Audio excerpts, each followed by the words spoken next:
Goeiemôre. Nou, as ons nou aan goeiemôre. Kan almal my hoor? Welkom by ons erediens vanoggend. Ek gaan sommer van die begin af sê geseënde en gelukkige Moedersdag aan almal. Al die moeders, al die ma's, ons het eintlik gedink ons gaan minder ma's hê vandag weer dat hulle vroeg uitgevat word vir tee en koek, maar lyk my dit kom na die diens. Die koek en die tee na die diens. Mag dit 'n kosbare dag ook weer eens saam met jou geliefdes wees. Dit is lekker om saam met julle te wees. Kom ons begin ons erediens met 'n toetrede lied. Ons lei ons erediens in lied 177. Here, aan U kom toe alle lof en alle eer. U ken my diepste binneste, Here. U ken ook my toekomspad. U ken my planne. U weet wat my bly maak en bang maak. U weet wat my opgewonde maak. U weet wat my dankbaar maak. Daarom aan U, my hele lewe, al my lof, van nou af tot in ewigheid, Vader, Seun en Heilige Gees. Amen. Die leeggraf en die leegkruis gevier het omtrent 'n maand gelede, bietjie meer as 'n maand gelede, die opstanding wat ons almal se lewens verander het. Gaan kyk ons 'n bietjie op watter manier leef dit uit. En ons het die afgelope paar weke gesien dat Jesus vir ons 'n riglyn gegee het na sy doop om ook te sê wie hy wil hê ons moet wees. Ons kom vandag by 'n belangrike beeld, een wat ons baie goed ken. 'n Deel van die bergrede wat ons almal baie goed ken. Twee beelde wat ook die kinders goed mee kan werk. Wees sout en wees lig. En as jy nou vanmôre die opdrag hoor, voordat ons dit lees en voordat ons daarby stil staan, wat is die eerste gedagte wat by jou opkom? Wees sout, wat moet ek doen? Wees lig, wat moet ek doen? En ek wil hê jy moet dit vasmaak in jou kop en jou hart, voordat ons lees en voordat ons luister. As jy hoor, wees sout, wat dink jy? En as jy hoor, wees lig, wat dink jy? Kom ons lees uit Matteus 5. Matteus 5 en ons lees vanaf vers 13. Ek lees uit die 2020 vertaling in my Bybel op bladsy 6 van die Nuwe Testament. En die opskrif is die bergrede, sout en lig. Dan sê Jesus vers 13. Julle is die sout vir die aarde. Maar as die sout sy smaak verloor het, waarmee sal dit weer sout gemaak word? Dit deeg vir niks meer nie, behalwe om buite gegooi te word, sodat dit deur die mense vertrap kan word. Julle is die lig vir die wêreld. 'n Stad wat op 'n berg lê, kan nie weggesteek word nie. 'n Mens steek ook nie 'n lamp op en sit dit onder 'n maatemmer nie, maar op 'n lampstander. En so gee dit lig vir almal in die huis. Laat julle lig so voor die mense skyn, sodat hulle julle goeie werke kan sien en julle Vader wat in die hemel is, kan verheerlik. Ons lees vanoggend net tot hier, geliefdes. Ek wil saam met jou rustig raak in gebed. Voordat ons dit doen, wil ek vir jou 'n byle gee, 30 sekondes vir 'n stil gebed. En dan na so 30 sekondes, dan sal ons saam begin bid. Kom ons raak rustig.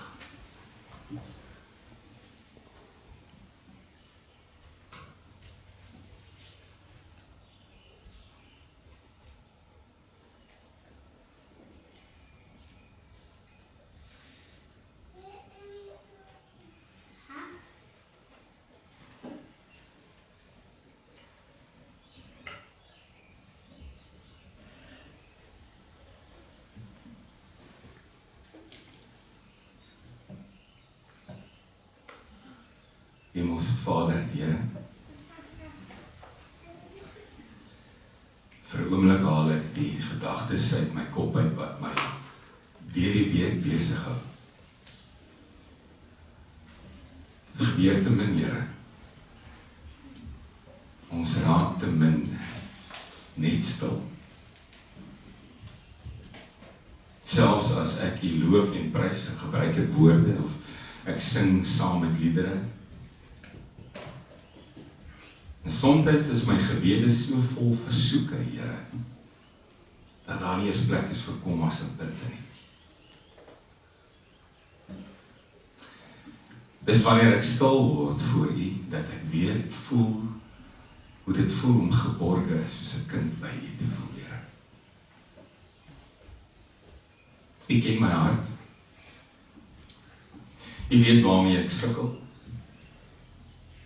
U het vir ons die 10 gebooie gegee om ons lewens daarvolgens in te rig. As ek mooi na myself kyk, en bid ek U nie altyd as die enigste God nie. Daar is te veel bygode en afgode in my lewe, Here. En ek buig baie keer voor goed waarvoor ek nie moet buig nie. En ek gebruik baie keer U naam op 'n manier wat nie U grootheid besin nie. En ek bring baie keer U Sabbat deur soos enige ander gewone dag, sonder om stil te raak voor U. En ek bewys nie altyd eerbied aan my vader en my moeder nie. Ek pleeg soms moord, al is dit net met my tong, en ek pleeg soms egbreek, al is dit net met my oë. En ek steel baie keer, Here, al is dit nie iemand se vrede en rus. Ek lewe soms met leuns op my lippe, getuienis wat verdraai word. En ja, Here, ek is baie keer so vasgevang in die goed wat ek begeer, dat ek blind is vir die goed wat ek het. Dankie vir U genade. Dankie dat U met my besig is. Dankie, Here, dat na elke berou daar vergifnis is. Dankie, Here, dat U nie met ons maak wat ons met mekaar maak nie. Dankie dat U vir my goed is. Dankie dat daar mense in my lewe is wat my liefhet, wat my wil ken, wat deel is van my lewe. Dankie vir die voorreg wat ek het om by U gawes te kry en talente en kanse en geleenthede en uitdagings. Here, gebruik ook hierdie erediens om met ons te werk. Die goed wat nie tot U eer is nie, die goed wat my van U af verwyder, die goed wat my laat wonder, is ek werklik 'n kind van U? Dankie dat U met ons besig bly. Ons bid dat U ons sal lei ook, dat hierdie woord sal posvat, en dat dit wat U vir ons gesê het, ons is, regtig sigbaar sal wees in ons lewens. Amen. Philip die Wister sy saadjies gelos het. Het is lekker as ons jong klomp ook saam sit. Ek weet nie van jou nie, maar nat sement het 'n aantrekkingskrag wat jy nie met woorde beskryf nie. 'n nat stuk sement wat so pas gegooi is, dis bitter min mense wat daarby verby kan loop. Jy sal vandag nog verby sypaadjies loop of stoepe waar daar klein handjies in is. En as jy gelukkig is, net 'n paar hondespore. Maar gaan staan jy stil by nat sement, dan kom jy agter, dis nie net klein handjies en hondespore nie. Daar's baie keer groot hande daarin gedruk. En baie was daar 'n skerp stokkie gevat en 'n naam neergeskryf en 'n datum. Want die geleentheid was daar. Jy stap by 'n nat stuk sement verby en jy kom agter daar's 'n kort vensterperiode waar jy jou merk kan maak. As daar 'n paar ure verby is, kan jy dit nie meer doen nie. Dis 'n kort stukkie tyd waar jy jou afdruk kan los, waar jy jou unieke afdruk kan los vir geslagte wat kom om te sien jy was op daai oomblik daar. Nou weet jy wat? Eintlik werk die lewe ook so. Ek en jy kry elke liewe dag 'n nat stuk sement voor ons. Elke dag. En jy los jou merke en jou afdruk op daai nat stuk sement. Dis eers as jy omdraai na 'n week, 'n maand, 'n jaar, 10 jaar, 20 jaar, dat jy sien hoe daai stukke sement agter jou lê en hoe hulle lyk en wat op hulle gelos is en wat agtergebly het. En baie keer met die omdraaislag voel 'n mens jy kan 'n pik vat en baie van daai stoepe gaan uitkap. En die goed wat op daai sement lê, die afdruk wat ek gelos het, is nie iets waarmee ek my wil assosieer nie. Is nie iets wat mooi lyk nie. So die vraag is nie of jy 'n merk gaan los nie. Die vraag is, watter merk los jy elke dag op jou sement? Is dit tot eer van die Here? Is dit opbouend? Is dit goed? Is dit dankbaar? Is dit mooi? Beteken dit iets vir iemand anders? Wat ek eintlik wil vra, los ek en jy die spore van 'n ware koninkrykskind op daai nat stukkie sement wat jy elke dag kry? So van koninkryk gepraat, op 'n stadium kom 'n man met velle aan sy lyf, vreemde karakter uit die woestyn uit. Hy leef van sprinkane en veldheuning. Sy naam is Johannes die Doper en hy sê, bekeer julle, die koninkryk van die hemele het naby gekom. Hy sê eintlik, bekeer julle uit die Grieks uit, die koninkryk van die hemele is op hande. Dis hier. Hier gaan iemand kom wat voorloop, en hy het nie geweet, hy gaan hom doop nie. En hy bring 'n nuwe koninkryk, en ek en jy gaan hom volg, en in sy leiding gaan ek en jy koninkrykskinders word. Nou, ek weet nie of mense hulle aan hom gesteer het nie. Ek wil vir jou sê, as iemand velle aan die lyf het en hy leef van sprinkane, weet ek nie of ek hierdie ou se woorde sou vertrou het nie. Hy lyk so 'n bietjie af, hy lyk so 'n bietjie eksentriek, hy lyk so 'n bietjie asof die woestynsol hom kom bykom, maar hy bly staan by sy woord, die koninkryk van die hemele is op hande. En nou kom Jesus. En in Matteus 4 vers 17 sê hy presies dieselfde. Die koninkryk van die hemele het naby gekom. Die koninkryk van die hemele is op hande. Die woord wat gebruik word, ekitso, beteken, die koninkryk van die hemele is naby teenwoordig. Hy steer aan. En ewe skielik begin vreemde mense hom volg. Mense wat nie gewoonlike uitnodiging sou kry nie, kry 'n uitnodiging. Mense wat nooit gedink het, hulle sal gekeer word om na 'n rabbi te luister nie. Hoor die woorde, volg my, stap saam. Vissermanne eenvoudig, tollenaars. Sondaars kry die voorreg om 'n nuwe identiteit te kry. Koninkrykskinders. En dan sê hierdie Jesus, kom sit hier, ek wil vir julle gaan vertel. Ek wil gou vir julle vertel wie hulle regtig is.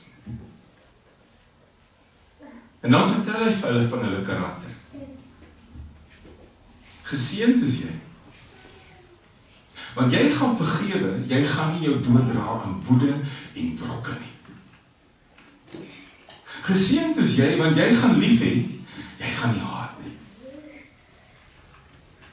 Geseënd is jy, want jy gaan fokus op al die mooi goed wat met jou gebeur en nie altyd vaskyk teen die goed wat jou bang maak en kwaad maak nie. Geseënd is jy, want jy gaan vrede najag en nie altyd 'n klein oorlogie wil begin nie. En dan kom Jesus en hy verduidelik nie net wie hulle is nie. Hy verduidelik ook wie hy wil hê hulle moet wees. Wat hulle moet doen. En dan verduidelik hulle vir hulle, kom vertel gou vir jou wie jy regtig is. Jy is sout en jy is lig. Dis jou eienskappe. As jy 'n CV moet skryf, gaan dit bo-op staan. Ek is sout en ek is lig. En dan kom hy soms terselfdertyd en hy sê, as sout sy smaak verloor, hoe gaan hy weer sout word?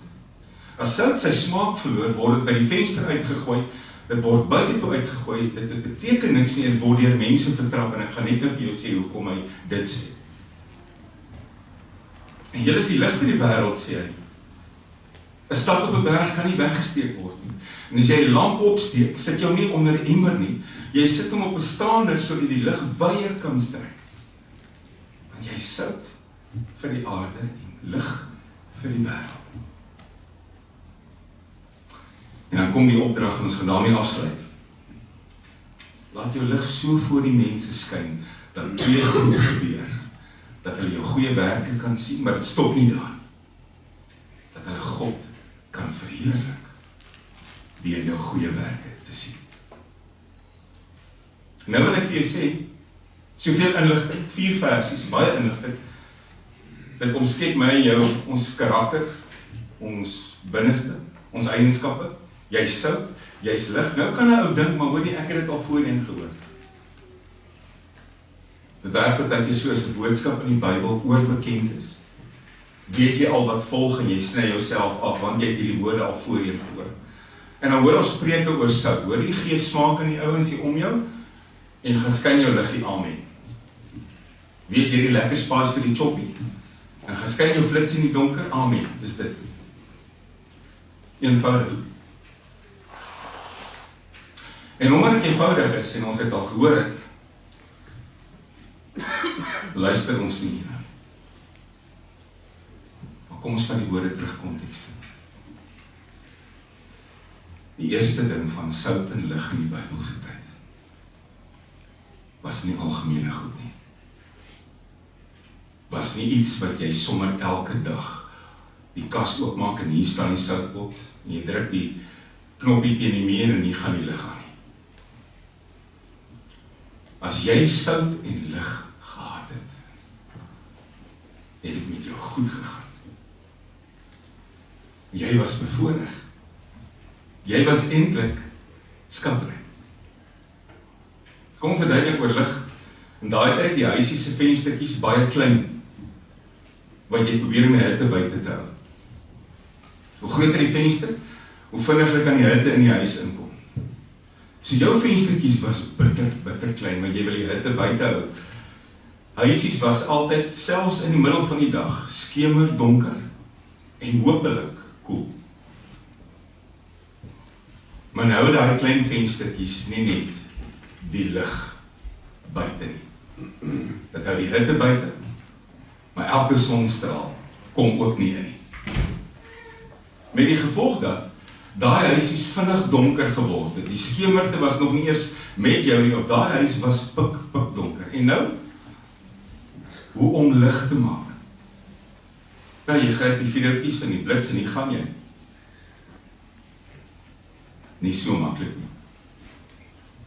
Klein lampie. Bietjie olyfolie, want olyfolie was ook duur en skaars. En hoe kry jy ding nou in die gang? Party ons het 'n flint gehad en 'n klip wat jy goed mee, 2 klippe wat hulle vonke mee gemaak het, maar gewoonlik het jy gehoop iemand in die straat het 'n vuurtjie wat hulle die dag gestook het, sodat jy 'n vlammetjie kon gaan steel. Jy kon daai lampie ook nie lank laat brand nie, want die olyfolie was ook skaars en duur. Jy het die lampie laat brand om iets te eet, miskien vinnig te gesels, en vroeg was daai lampie dood. Met moeite aangesteek, vinnig doodgemaak.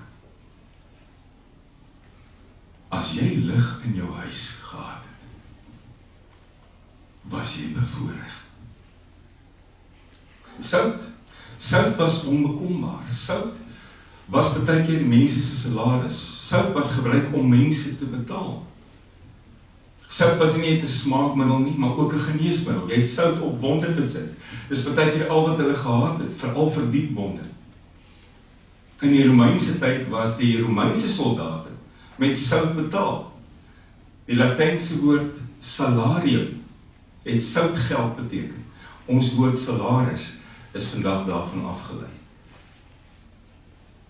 Dis hoe kosbaar sout was, saam met lig.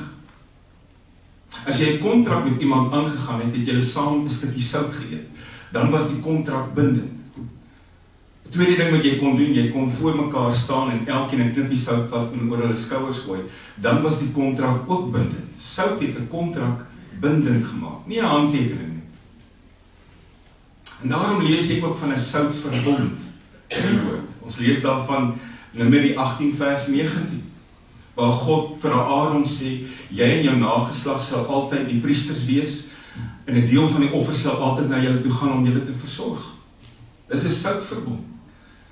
Dit beteken, hy word nie bederf nie, hy staan vas. Niks gaan hom ongeldig maak nie.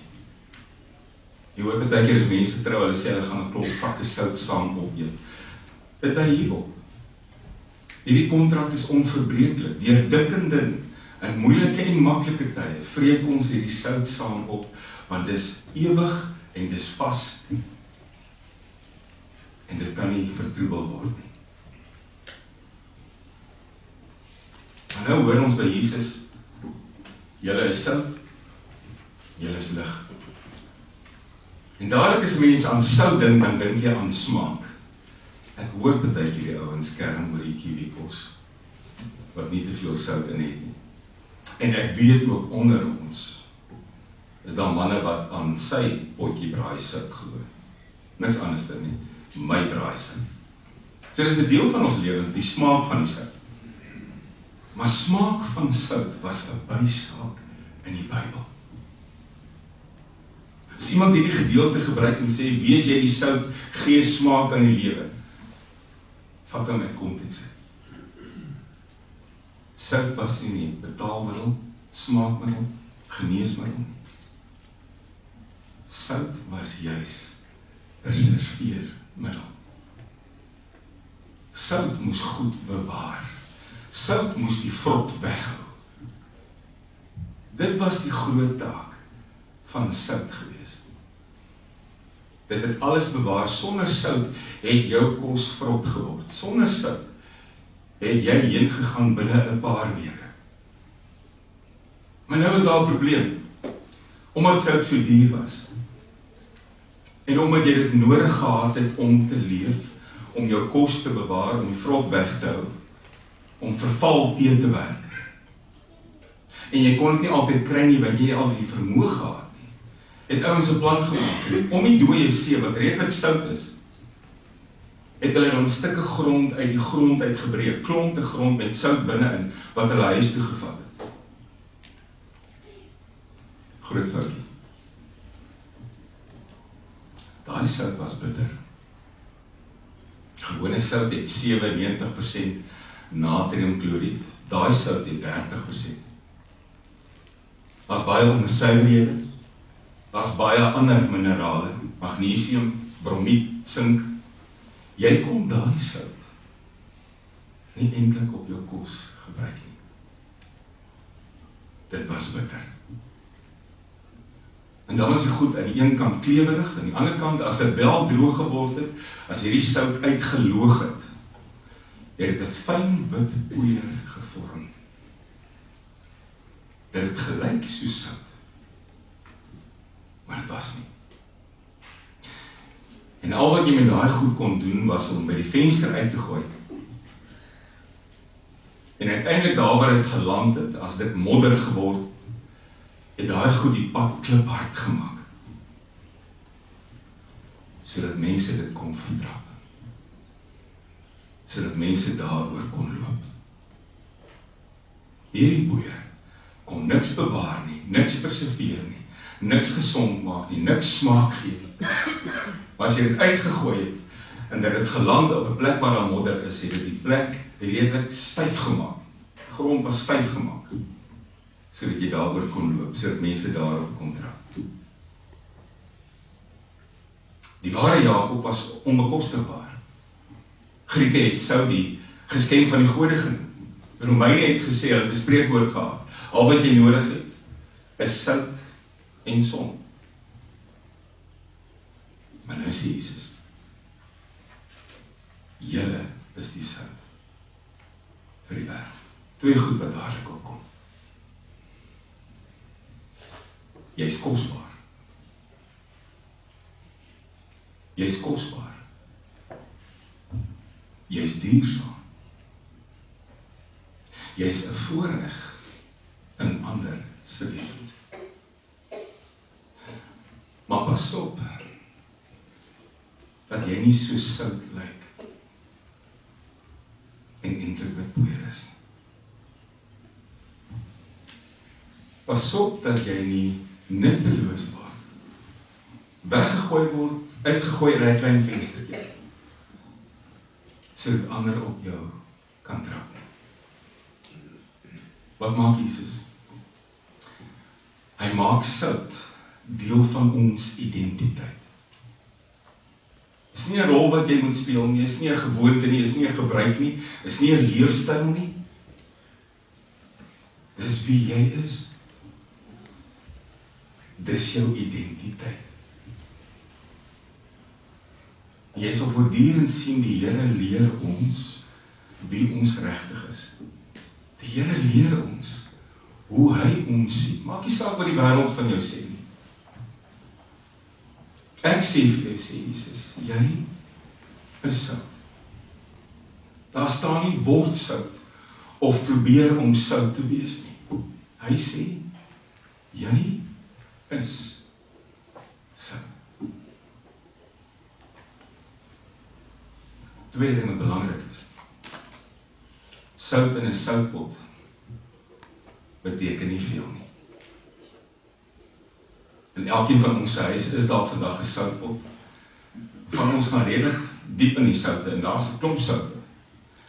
Maar sout in 'n soutpot beteken niks. Dis eers as jy daai ding oopmaak en uitgooi dat hierdie ding 'n rol begin speel en doen wat hy veronderstel is om te doen.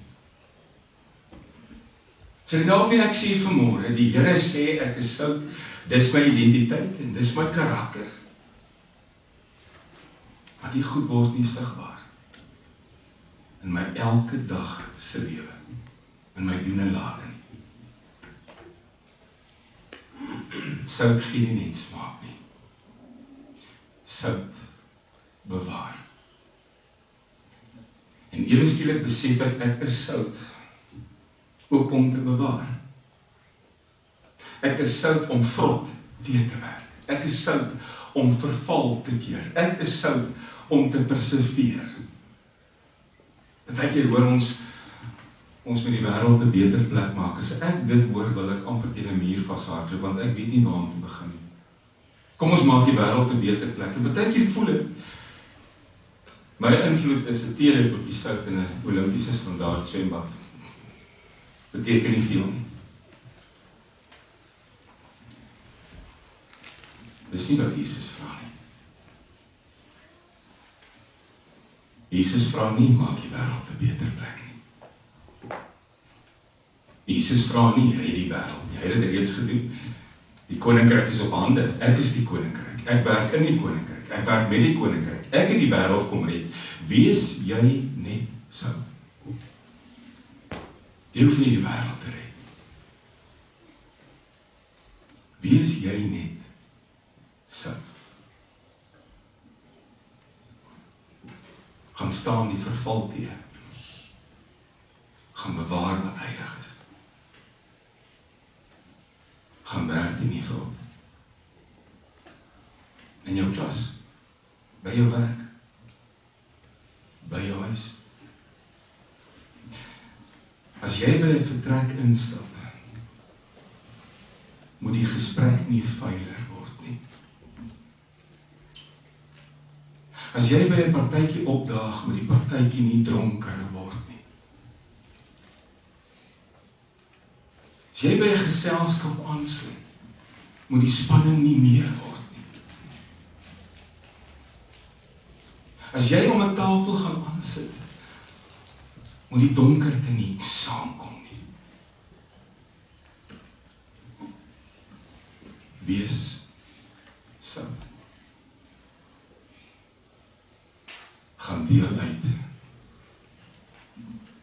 hy vir jou gegee het. Begin by genade. Begin by vergifnis. Begin by geduld. Jy sien, sout maak nie 'n groot lawaai waar hy werk nie. Sout kondig homself nie aan nie. Sout tree bewarend, perseverend op. En ewe skielik besef 'n mens, ek hoef nie die wêreld te red nie, ek kan dit doen. Ek kan dit doen in my klein kringetjie waar ek beweeg, waar ek besig is, met mense met wie ek praat, met mense wat onder dieselfde dak as ek bly. Ek kan sout wees. Ek kan lig wees.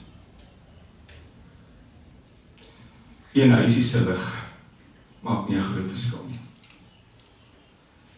Sit 'n paar huisies langs mekaar teen 'n berg. En jy kan daai lig nie uitdoof nie. Maar nou kom 'n mens agter, die Here kan nie genoeg waarsku nie. Pas op dat jou sout nie sy sout verloor nie. Pas op dat jou lig nie eintlik donker is nie. Ek hoor mense wat sê, as jy hulle ontmoet, jy sal van hulle agterkom, jy moet nie met my sukkel nie. Dan wonder ek altyd as iemand dit vir my sê, wat van Jesus sien jy waar in jou lewe? As iemand vir my sê, moenie met my sukkel nie, almal sal vir jou sê, dan wonder ek altyd, wat van Jesus sien jy waar in jou lewe? Ek kry mense wat sê ek is 'n Christen, maar daar's nooit 'n glimlag op die gesig nie. Jy kry mense wat ander moet afbreek, sodat hulle kan uitstyg. Wees sout. Wees lig. Dis die Here se opdrag. Op 'n stadium sê Jesus in Lukas 11 vers 35, gaan lees dit gerus, wanneer hy hierdie selfde gedeelte, dan sê Jesus, pas op, dat die lig in jou nie donker word nie. Pas op dat jy nie dink by jouself, jy versprei lig, maar dit is eintlik duisternis nie. En dan kom hy en sê, laat julle lig voor die mense skyn, twee goed. Aan die een kant sien hulle jou goeie werke, stop nie daar nie. Ek doen nie hierdie ding om employee of the month te wees.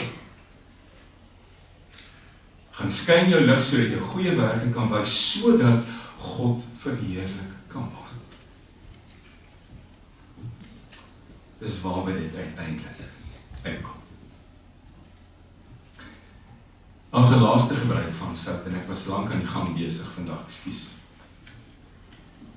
Weer eens 'n ou spreekwoord, jy kan 'n perd tot by die water bring, maar jy kan hom nie maak drink nie. En dit gebruik ons partykeer vir iemand wat alle kanse al gehad het en hulle wil nie verander nie, of iemand wat nie hulp wil aanvaar nie. 'n Perd gaan nie water drink as hy nie wil water drink nie, tensy jy hom sout gee.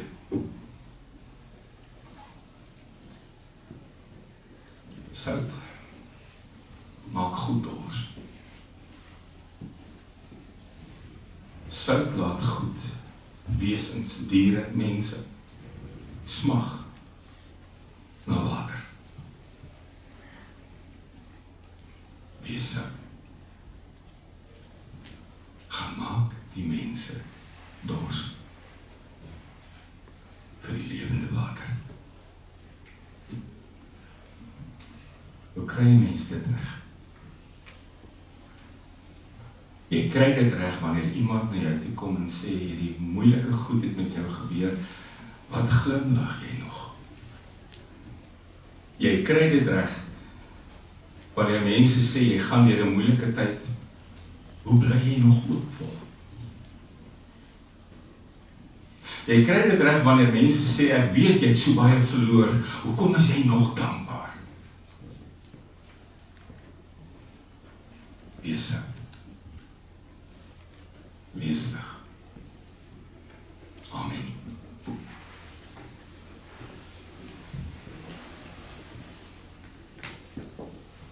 Here, U het die wêreld gered. Ek hoef dit te doen nie.